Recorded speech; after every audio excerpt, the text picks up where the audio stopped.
Každá muzika inak vrzga. Veľkolepý festival zaplnil 6 miest v Leviciach a okolí. Na ľudových odevoch, ktoré sa vlnili v sprievode mestom, ste mohli oči nechať.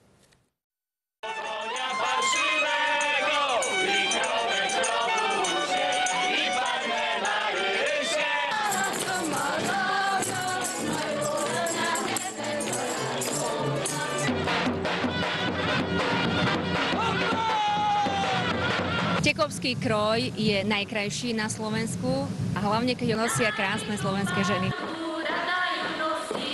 Na festival prišlo 20 folklórnych súborov a takmer 600 účinkujúcich nielen od nás a z krajín Vyšegrádskej štvorky, ale dokonca aj z Turecka.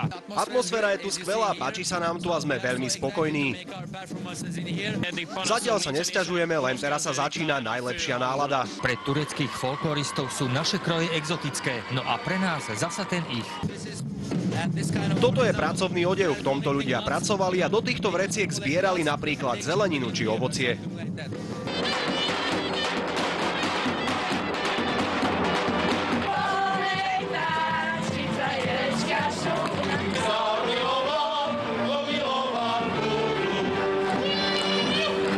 Z Levíc Karol Mindák, televízia Markiza.